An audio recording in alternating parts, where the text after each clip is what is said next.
Hey everyone, Joe Soto here, and welcome to the Not Your Average Joe Show. I have a special Joe on the show with me today, so you're gonna get a double dose of the Joes. We're gonna talk about selling in a virtual world with Joe Ingram, the sales genius. I'll be right back with you.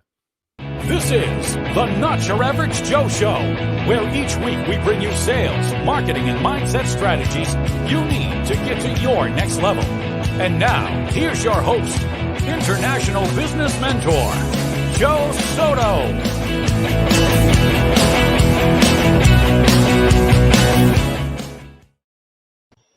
There he is. We've got Joe Ingram in the house. How are you, Joe? Hey, Joe. It's a wonderful day today. Welcome to the show. Listen, I only look for the best Joes out there, the Not Your Average Joes. And so thanks for being my guest today. Absolutely. And you know what goes in line with this is that my actual saying and my motto is never be normal, because normal people get normal paychecks. So that goes right with the Not Your Average Joe. I love it. I love it. Well, are you my second Joe I've had on the show. I was saying before the show we were chatting, you're the first person that I had to reschedule on this show, and I did it to you twice, and you've been really patient, but I've been pumped to have you on here as a guest. I know you do a lot for a lot of different people, a lot of different businesses. I know you're in demand all over online. I see you everywhere. You're doing an amazing job of getting yourself out there in the virtual space, and I think a lot of people can learn a lot from your insights, your strategies. So let's kind of dive in and maybe share just real briefly who's Joe Ingram, who are the type of clients you've served, and where does this moniker, the sales genius, come from? So thanks for that. Now, when you look at the sales genius, so a couple things have happened throughout my life, right? I'm an electrical engineer that chose to get into sales. Okay. So not your typical, jump to, but as an electrical engineer, I moved really quick through the ranks because my personality was larger than most of my counterparts. And so the answer was, Joe, will you just please go shut up and do your work? I'm like, work's done. And they're like, well, stop interrupting everybody else. So that automatically moved me into the management role and said, well, if he's going to keep talking, let him go to meetings and talk and let the team keep working. And so I left there and I went to a criminal defense law firm. And so, makes no sense except for the fact that I went over to the law firm because they needed help in sales. And I went through 14 different interviews all in one day to get all the way through this. And they said, you're in. And I was like, okay. And in my background was nothing about sales. And so they brought me in, but we were selling virtual stuff. We're selling air. It was criminal defense. So how do you sell that, right? I can't give you anything tangible. There isn't a handing you a product after that. And so it took a lot of the brain power to say, how do I get this? What do I do? How do we build it out? And so all we were doing was converting and setting appointments for people to go visit with these individuals that had done some okay things, some bad things. And so when I sat with the owner of the law firm, he looked at me and he said, Joe, he goes, how long do you think you'll stay? And I said, look, I'm morally and ethically challenged. Can you just show me money? And he was like, oh, okay, great. I lasted 2 years. I realized that wasn't true. And so I was like, okay, dang, I got to get there. And so I left from there and jumped two rungs of the socially acceptable ladder into the automotive business. So when you tell somebody, you go, oh, I'm a lawyer, they go, When you say I'm in car sales, they only go up a little bit. It just comes up a little.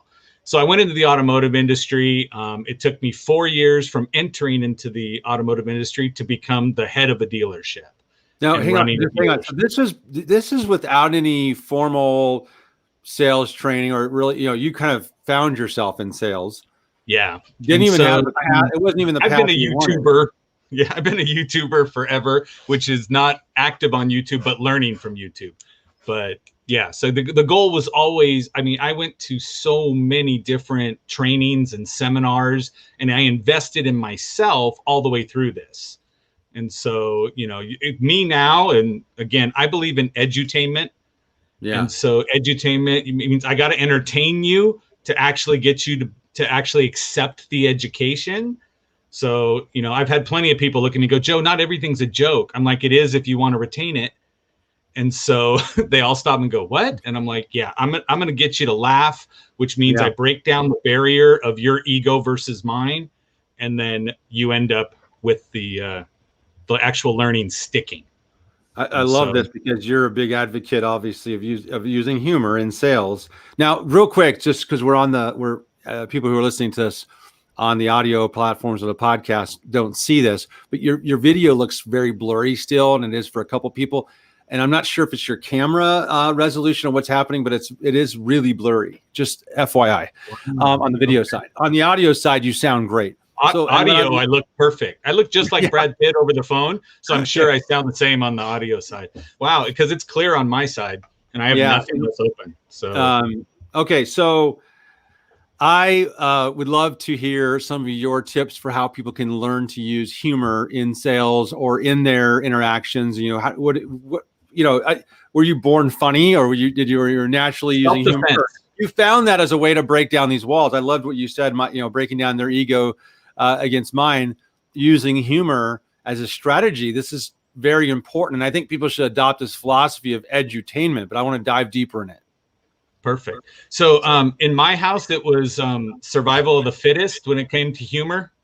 And so it was a self-defense mechanism. The whole family is all about humor and laughing. And so if you couldn't keep up, then you ended up, going to go cry in the corner because we all knew who you were and said, oh, you can't keep up. But that's what, again, to me, the answer was this. And this is how I learned it. So my dad had always owned his own businesses. So I grew up since the age of 7 pumping gas at dad's gas station. Okay. And then he kept buying more gas stations. And so at one point he had 5 of them out there. And so me as a teenager working at the gas station, go to high school, right?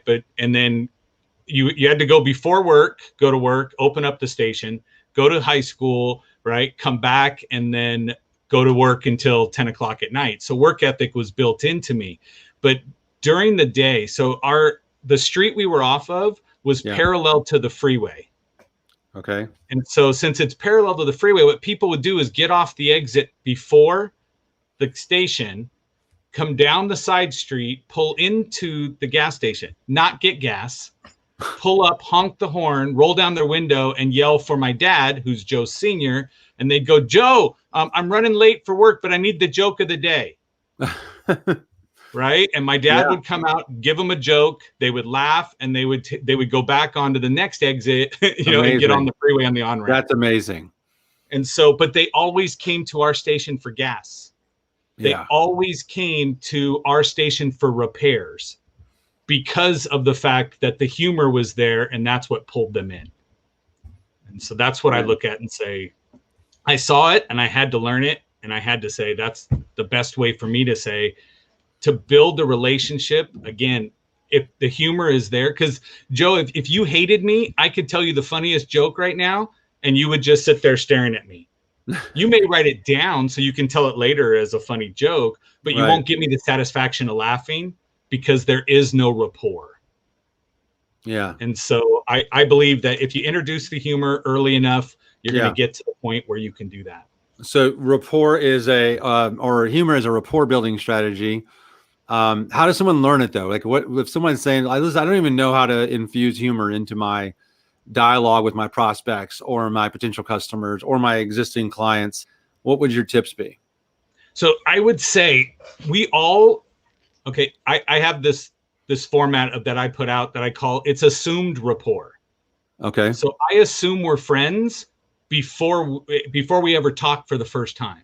Okay. So good. you could always sit with your friends, and even if you aren't the funniest one, you will throw a zinger in every once in a while and say something, right? And you got to be appropriate in the beginning until you understand the person you're dealing with.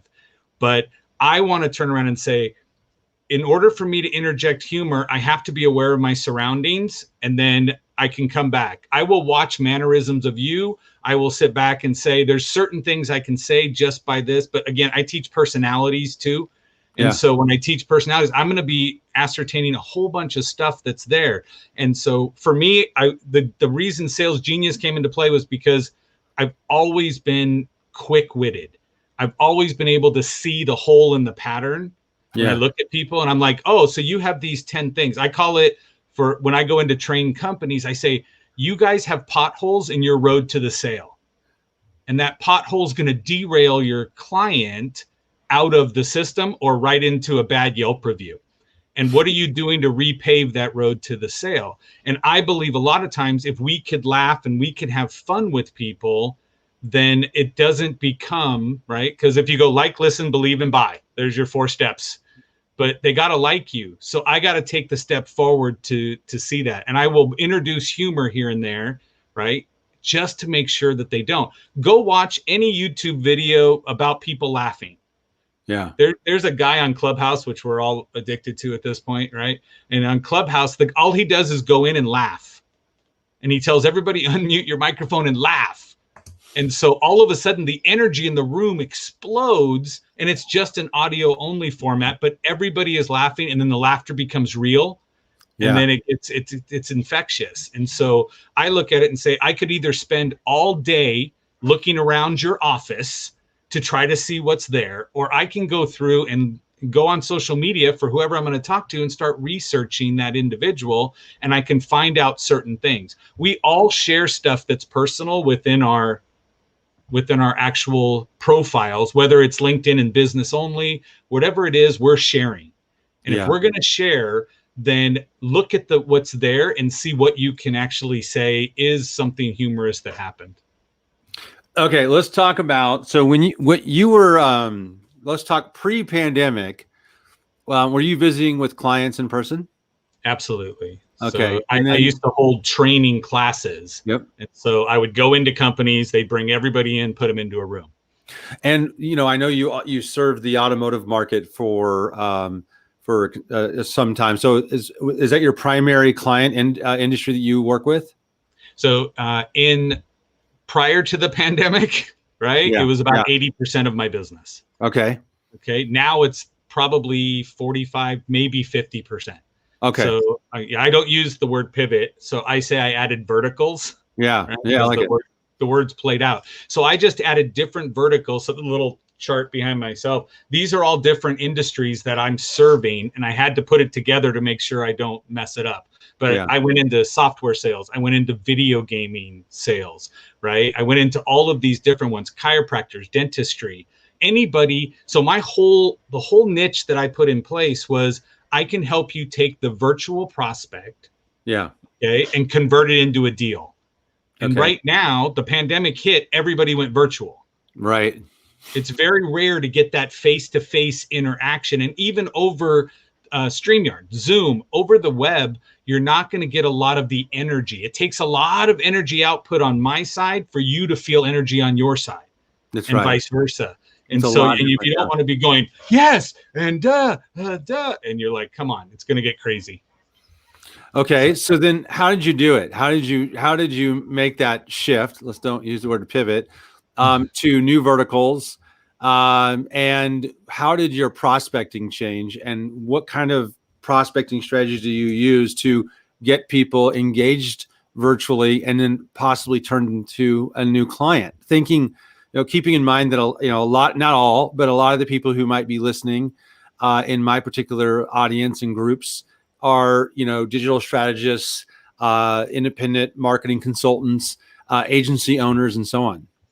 So for the actual, how do I do it? So I've never been that guy that's so super techie. The reason we're friends is because I know you have a skill set I don't, right? And it's like, I always want to surround myself with people that have knowledge I don't. And so for me, I've always just consistently put out good content, put out videos that represented me well. Like one of the first things when the pandemic hit, right? I was like, great, what am I going to do? Well, I went back to my current clients and I talked to my current clients and said, look, the difference now is that I can hit up your team while they're not at your location. In the automotive space, they laid a bunch of people off, but they also had people that they had to bring in, and other people they said work from home and do a lot of the upfront work. And I said, the people that are working from home, they have internet connection. Let's go ahead and have a conversation. I can still continue to teach them, hold them accountable, and move them forward through the process. And they all went, oh, that makes sense. we're not going to go backwards during this time. But so what also you found just to break it down and kind of decode that, you found a need that the clients understood they had, but weren't very conscious of it. So there's just because people are now working virtually, you went, wait a minute, how can I help them bridge that gap? Because that's going to create new potholes in their business, using your words and your terminology. Yep. And you identified, like you said, you're very good at identifying those gaps, and brought that need to their front awareness, so you could then be the solution that solves and bridges that problem. I love that. I hope everyone understood that. And if you didn't catch it, or you're watching this right now, rewind and listen to how he just shared how he made that shift and helped clients. It's really important. So, and again, but my answer was, at the same time, I was saying, how do I continue to serve? Yeah. Right. Because great question. There's no doubt to me that what happened is, when we go back to where everything's open, when we're at that point, all of the people that I'm training and pushing through a program will slide back to bad habits, because the accountability will stop. Yeah. And so to me, it was actually self-fulfilling, because I said, I don't want to start from the beginning with these people I've invested years into their company to go on. And then, but what also happened was the clients changed in the capacity that they said, I picked up a 12-store dealer group with a brands I've never heard of, because they're in New Zealand. Oh, cool. Right. And so the actual, the one of the managers within this dealer group said, Joe, I've been following you for a year on LinkedIn, and I love everything you post. And I was like, okay. I went back. He doesn't follow me, so he's not actually connected to me on LinkedIn, but he's watching. Yeah. And they're always watching the content to see. And so I was like, okay, well, I have things that auto post and do up. So, but it was a consistency of messaging. So then he called me and said, look, the whole reason I'm reaching out now is because all of my staff are working from home. So if they're working from home, they can take training with you from home as well. Yeah. And so I was like, and I mean, as soon as that email came, like the third day after shutdown, right? It was like, bing, he came to my website and said, do this. And I was like, yes. And so then I started saying, everybody needs to do this. And so without the travel expense added to the training budget, it afforded me the ability to go into places I didn't go before. Right. And so I've trained all over the nation in the automotive space. And so now all of a sudden it became cheaper, because the mentality of everybody shifted that online is okay. So there's a couple different lessons embedded in that share, and I just want to call attention to them. One is, and this is a challenge to everyone listening, how do you want to show up when a prospective client finds you online? So if and I want you to ask yourself that, if somebody that if you wrote down 100, 200 prospective clients you would love to have in your client portfolio, or types of customers, and they found you on the social platforms, LinkedIn, Facebook, YouTube, and so on, how would you want to show up there? And ideally, the answer would be a person of value that they would want to talk to, engage with, and maybe even hire to help them. But your content has to reflect information that brings them into your world in a way that they want to learn from you, hear from you, and maybe engage in your services. And like you said, that guy waited a whole year. I remember I actually learned this lesson in 1999. I'm going to date myself a little bit, but there used to be online forums even back then, but they were like chat forums. Now it's, that stuff's like on steroids, all the social media platforms. But back in 1999, we didn't have those. But we did have online chat forums, and there were groups around different themes and so forth. And I was a corporate training manager for a credit and collections company back in 1998, and I left in 1999. And when I left in 1999 to start my own corporate training business, doing sales training, and I also would train the credit and collection companies, similar to how it was like the one I was working with at the time before I left. But I had been participating for almost a full year in an online forum that was just on NLP and sales. And I'd go in there and just chime in with my comments. Sometimes it was just, that's here's a different way to look at it, and here's another technique, or here's a strategy that we use.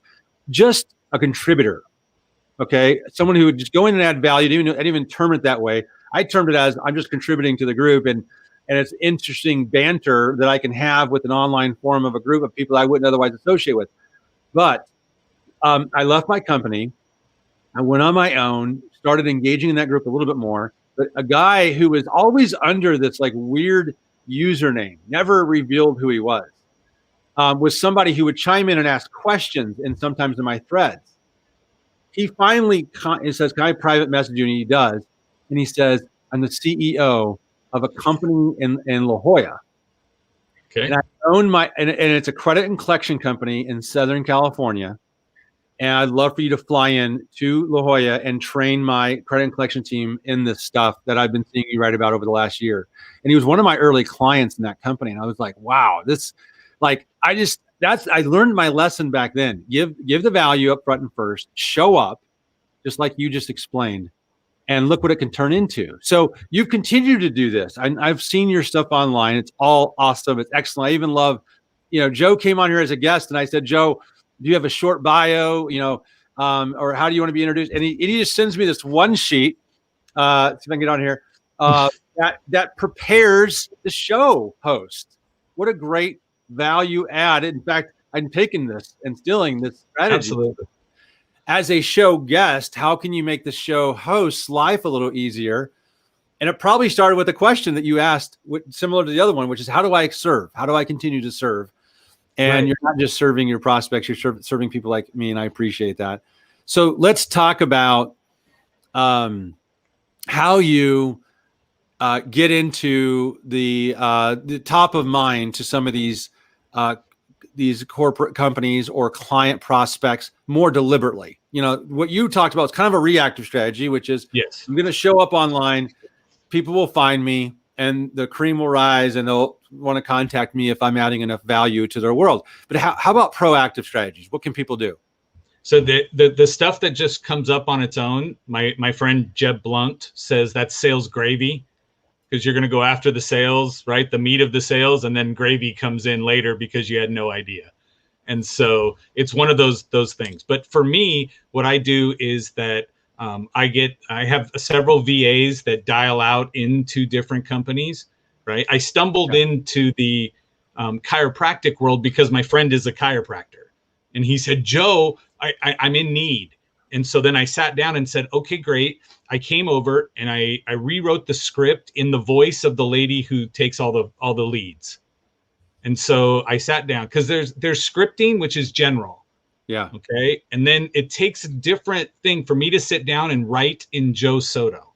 So I have to remove myself from the equation and what I think of. I still use all the NLP strategies. I still use the ultimate context of what I'm looking for, but I can write it in a way that you can deliver it. And so when I do that, and then it becomes customized to you, you can say it better because I wrote it in your voice. Now that hurts because it takes a lot of time and me understanding the person. So once I got the data from that, so I made the case study. Okay. And so again, I am just a byproduct of my surroundings. So when I looked at that, I met with Gene McNaughton. Gene McNaughton sat down and said, "Give me case studies." I said, "What are those?" And he goes, the client successes you've had. And I was like, oh, and I never had it formalized. So I put that together. So those are things that I then put this out to my prospects.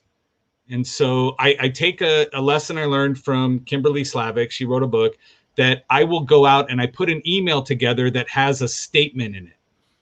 Okay. One of the most effective advertising plans that went out was "Got milk." It was a question, right? Yeah. And the husband and wife driving down the street see the billboard, and they both go buy milk because they don't know the other one has it, right? Or if there's milk, and it's like a 300% in milk, sales because of it. And so to me, I go out and I say, let's ask them a question or make a statement. When they read the statement in the email, okay, then they have to answer it themselves. And then I give them a choice of answers. Okay. And then I say, is this your current situation? If it is, rate it 1 through 5. Right. Yeah. 5 being, I don't need you at all. I know everything. Right. 1 means I just got to that point. The second one says, I wish I could say that's my situation. And then the third one would be, oh, it doesn't apply to me. And so I send out these real quick emails to people because I go and I get the list of people and I'll do some email marketing and just keep it to keep activating these individuals. But they will answer back and go, it's number 2. I wish I could say that. And all I did was send out something. I love that. So you're sending an email and you're basically saying, where do you see yourself, or how would you answer this question? And this could pertain to anybody's type of business. Yeah, absolutely. But you're giving them three options, and they're kind of self-selecting what segment you might put them in for the next piece of communication. Well, again, so what do we take? What is all the old school great sales tip, because people love surveys, they love quizzes, they love questions. Absolutely. Well, everybody wants, if you get to the point where you're titling yourself CEO, owner, president, whatever, guess what? You're used to making decisions and you believe your decisions are right all the time. So if I'm going to go ask you a question, if I'm going to give you a statement and go, what do you think? Then they go, yeah, he wants my opinion. I'm like, yeah, I'm just going to help you identify the pain point, because sales was always find their pain and offer them a solution. But if I come up and say, what's your pain?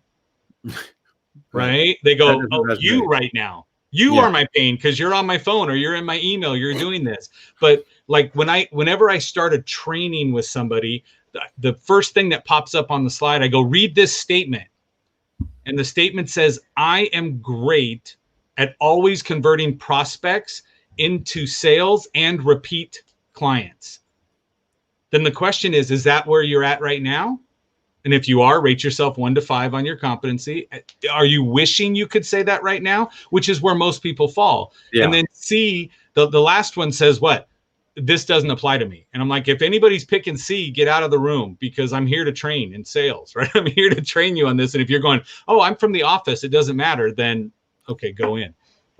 But again, I treat every email as a text message. And I don't know if that makes sense when I say it. But again, if I just send the statement out and say, where does this fall for you? They're going to reply back. And you don't win in marketing until there's two-way communication. Okay. Right. So until you get a reply and get a response, obviously it's right. Call, text, email, chat. Right. If you get some kind of reply back, you're there. Are you also using are you messaging through LinkedIn too? Is it supplemented with that? Yes. And so, but LinkedIn, I always connect first. I'm not that person that has that huge note that like takes up 3 scrolls. Right. With all the stuff that ends at the bottom going, hey, why don't we set up 15 minutes where we can have a conversation? Yeah. See, and again, being on the sales genius side, right? I look at everything logically and I say, sales is only a numbers game until you become educated. Because if you don't know how to convert, then the answer is throw more in the funnel, throw more in the top of the funnel, pay for more leads, pay for more people to get you people, because you haven't learned how to convert. Right.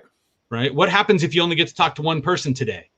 You go, well, today's a bad day. My answer is give me that one person and I will move them further in my cycle. I may not close you today, but I will absolutely move you a couple steps forward. So in addition to, reaching out warmly on the social platforms, you talked about email and you mentioned list. Do you recommend, well, this might be industry specific, but do you recommend people buy email lists so they can do some email marketing? And do you recommend them to do it in bulk, or do you recommend them to grab the list and then just do some put the effort in and do one-on-one? So here's what I know happens. Okay. Mm-hmm. So your average person gets about 100 emails a day. Yeah. They'll open 12 of them and they'll take action on 2. Okay. And that means a good ratio there. Okay. Sounds about right with me. Okay. And so I look at that. To me, if I could find the actual cell phone numbers or so, right? Because text message, 93% of all text messages are read in 5 minutes. Yeah. Even the ones I hate that I don't know how I got on the list. Yep. So that's where I'm going to focus and say, who can get me cell phone numbers of decision makers within a business? And there's several list providers out there that will help us depending on your industry. And then when you look at that, I go, okay, if that's the case, then I want to get to texting everybody. Now, I also use Facebook. Why? Because they still have an average of 1 hour per day for their users. Yeah. So if I know where my prospects will be for an hour a day, then it's good. Now, I will tell you, I don't run ads. Yeah. None of this has been ads. That's my next step, is to say, how do I get ads out there? I go and join groups that are relevant to the companies I serve. Right. And then I provide value into the group and I engage with the individuals that are there, right? I have a whole little program that I deal with people saying, how do you get to an influencer, right? Everybody asks that. And I'm like, provide them value. Come on. Yeah. Yeah. So, yep. So here, let me pull that out, because you went through it very quickly on that last piece, which is, he said, I identify, groups that my prospective clients or people that I would ultimately be able to help are hanging out in, right? Which groups they're involved in. And then I go in and add value. That sounds simple, but I see so many people wasting time in groups of just like-minded people. Okay. And there's a difference. People who are spending a great deal of time, not where their prospects are, but where their peers are. And there's nothing wrong with that. It's like marketers going into the marketing groups. And for learning and for bringing yourself up to speed on some of the stuff that's out there, and I'm not telling people don't get involved in that stuff, but if you are, for instance, still scaling from 0 to 1 million, especially, your efforts should be in groups where there are people there you could serve, and you could alert them to the fact that you could by adding value first to grab their attention. And that's what Joe's saying that he does. He does it so naturally. It's just part of his makeup of how he spends his time. And I also like that it's not about ads, and it's about, how do I put forth the effort to organically build these relationships? And I know you're wonderful at it. And I know you have a show that you do. I've caught a couple times, the War Games, right? Yep.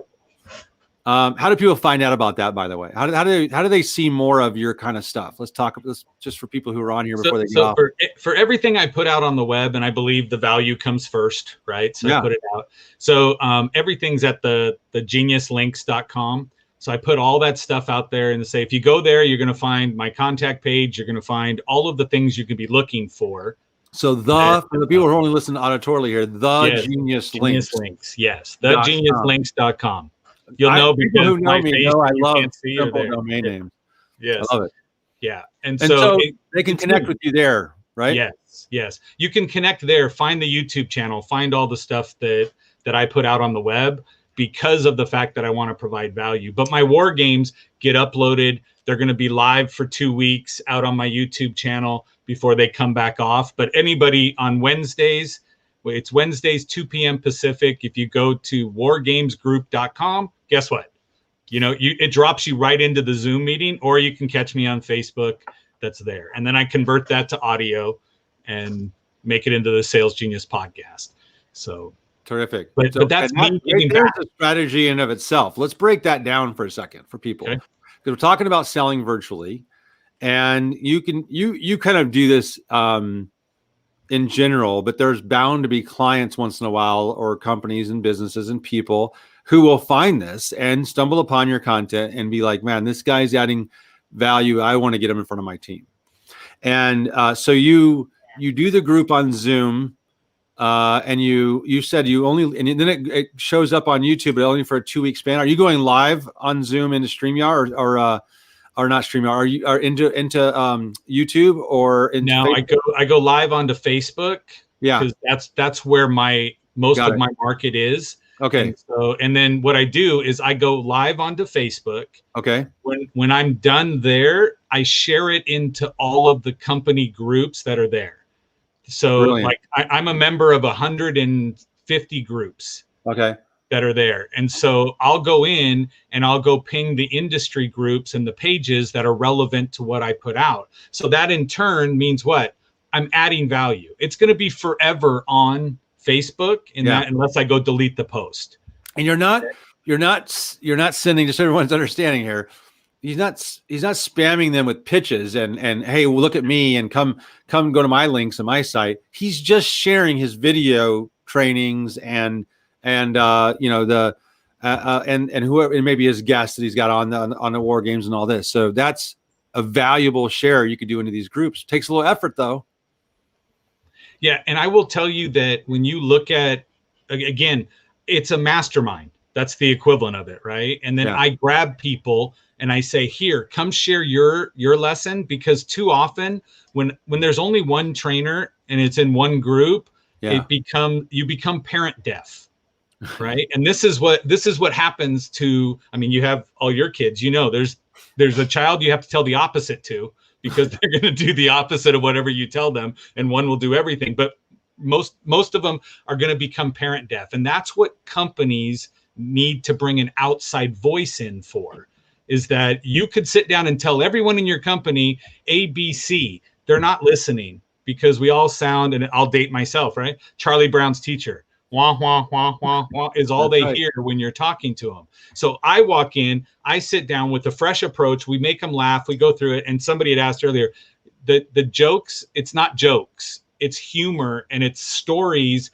about funny things that have happened, right? You can make a joke, but again, I will point out that we can all talk about a client that kicked our butt with a whole bunch of objections and stuff like that. And when you go back and tell it, like I tell one story where I say, look, customer drives 4 hours into my dealership, comes into the dealership and says, hey, I'm now ready to negotiate for the next 4 hours. And my salesperson comes and goes, boss, could you come over? I'm like, go to your manager. And he's like, no, they're going to tell him to get out. Can you come talk to him? And I said, okay. I walked over, sat down, introduced myself. I said, hey, before we go, I understand you want to negotiate. And he goes, yes, I do.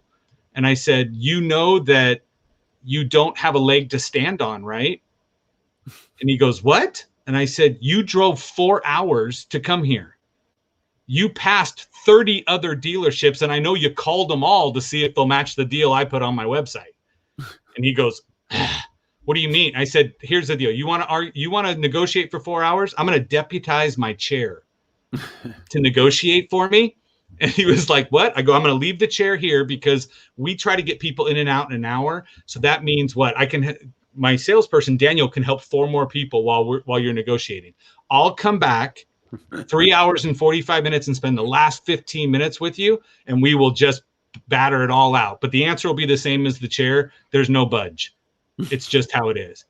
And the guy looked at me and he goes, fine, let's do it. And I was like, okay, let's get you in and out of here in the next half hour. Okay. And we'll go through. But again, I didn't do it mean. No, I did. I smiled. You did it humorously. That's actually humorously doing it. Right. And he was like, but I was like, let me point out the actual standing, because you believe you're in the driver's seat.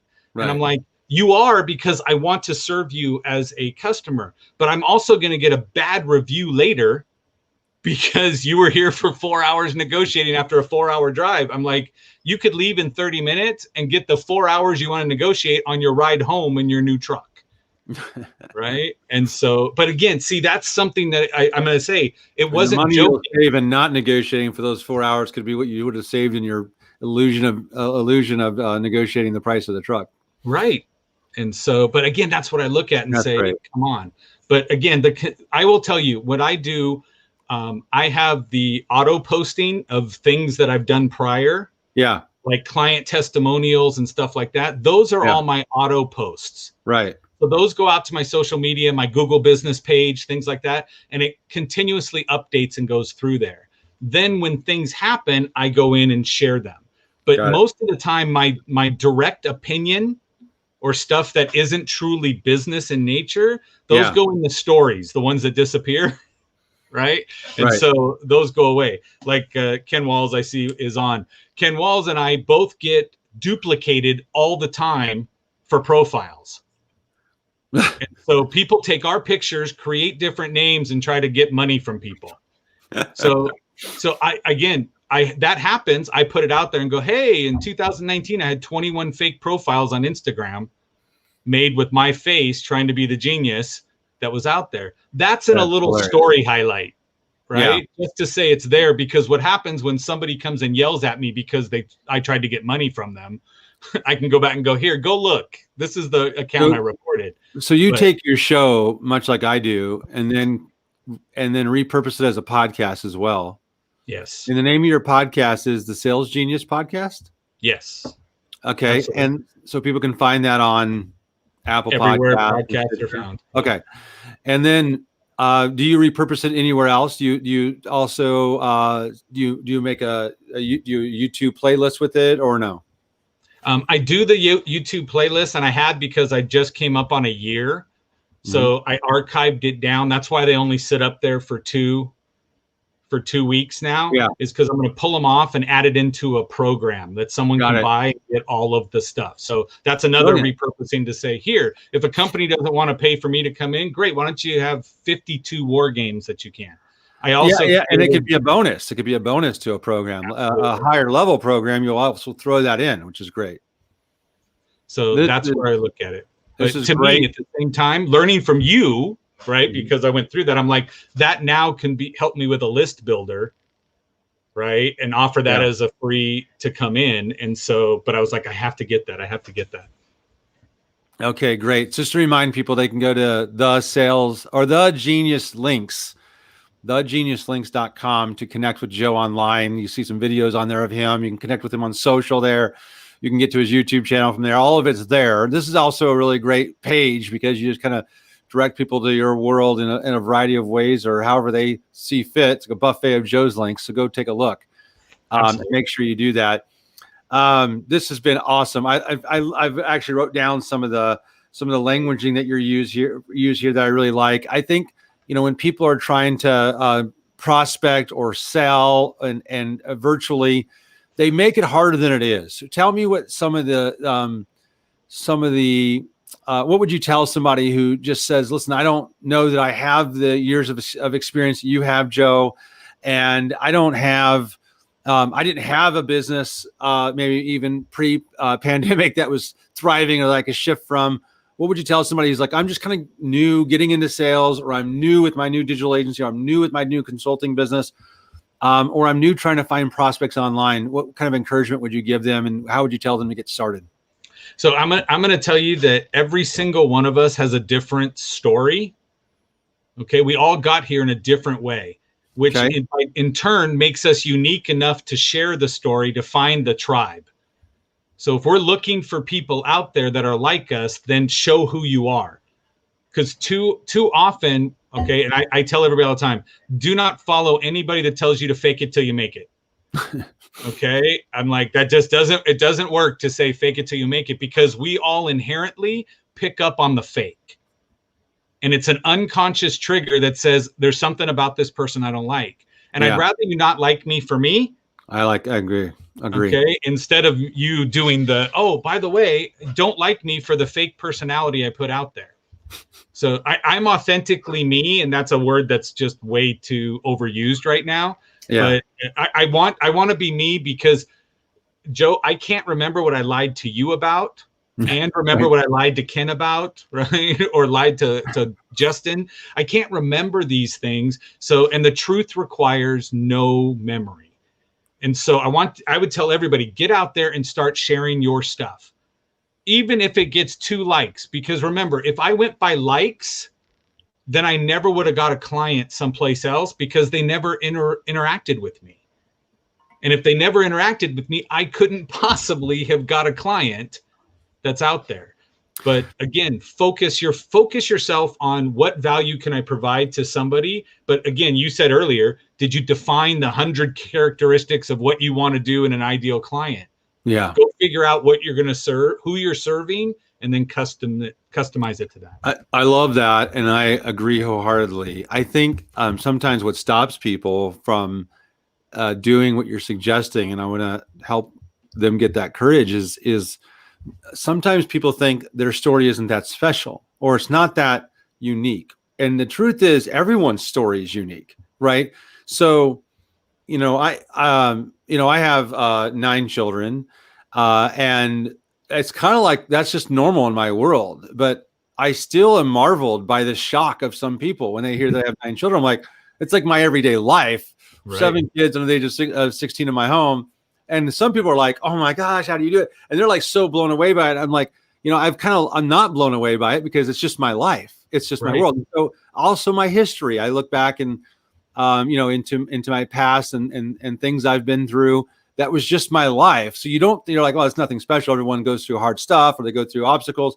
But see, you've gone through, if you're listening to this, or you're watching this, you've gone through your own unique challenges and you've gotten over your own unique obstacles. You've blazed your own unique trail that you've maybe lost sight of was special, but it actually is, in that other people might be out there that want to relate to that and can relate to that and will be drawn into you and your story. And that's what Joe's getting at here about, the word authentic is overused, but it explains that, if you are just you will attract the people who want to work with you. And the ones that don't, that you repel away, good. Good. It's like those people won't work with you anyway, nor do you want to. One of the best parts about being in business is you get to choose who you want to work with. And, we have a new program that we're working on right now in my company in business. And I was just on the phone with a client today, and I said, and I've told them in the past, I'm working with you because I get to choose to. I really enjoy what this can turn into as a partnership, and that's true. And that comes from just being true to who you are and what you want to do. Joe, this has been awesome. What are some of your favorite books on sales? So I don't know if you can tell through the personality that comes out, but the Challenger Sale is one of those books that I believe in, because while I have it, but remind me who wrote the book. The couple, like 3 people, right? No, 2 people. 2 people. I'm trying to see where I can't figure out where it is. I have it. So let's say I can spin around to my bookshelf in the back, but great book. If I look at it and I say, okay, so the Challenger Sale is Matthew Dixon, Brent Adamson, red cover with the white letters on it. Yeah. But in that book, it explains the difference between it. And it's funny because I'm one of those people that I assume rapport. So everybody says Joe is a rapport builder and Joe is going to be a relationship seller.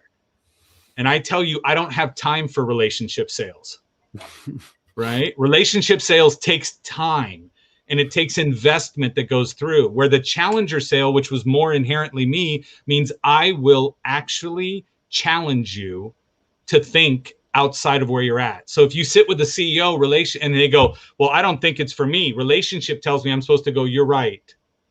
You're right. Maybe at another time it'll be okay. Where to me, I look and I go, I think you're wrong. I think you're missing the point. And then they go, what? Right. Yeah. And I'm going to come back and I'm going to fight for your right to make money. I'm going to fight for you to actually see the benefit that's here, because I'm going to challenge you on your way of thinking. And more often than not, when you're dealing with somebody else, the reason they're talking to you is because they're not content and they're not perfect with what they have. They're also not used to people who will challenge them. So you'll stand out and be different right from that get-go. Absolutely. And they'll appreciate you. Yeah. Because, well, it's refreshing to have somebody challenge you, because most of the time the people surrounding them are like, I'm not going to go tell my boss he's an idiot. Right. Yeah. And I won't tell him he's an idiot. I'll make it funny. Right. I'll just say, I can tell you that's a less than the Challenger Sale. Yep. There you go. That's okay. What else? The other one is going to be Visgnostic Sales and Marketing. And that's Kimberly Slavic. She's the one that comes up with the statements, because typically your standard go in to pitch a company, right? Which I don't like the word pitch, but people use it. So if I go to present for you, right? I went into a large auto brokerage and I went in, and the first slide said, we're great at converting our digital prospects into car sales. Yeah. Right. And so the CEO is sitting at the end of the table, and I put it up there and I go, let's answer it with these 3 questions. And that's where I got it, was from Visgnostic Sales and Marketing. And the CEO looks at me and he goes, if we were that way, would you be standing here? Right. And so there was nobody in the room that was left of all the executives that could challenge me. I love that. Right. But again, they all read it and went, no. And then I said, great. So now you have to listen to what I'm saying. I just broke down the barrier. Right. Yeah. Right? You break down the barrier right away. But I didn't start with a slide that says, let me tell you all the successes I've had in business. You want to see all the successes? Go to LinkedIn and read my bio. Yeah. Okay. But again, it's not the time to present how wonderful you are. It's the time to say, here, this is what's wrong.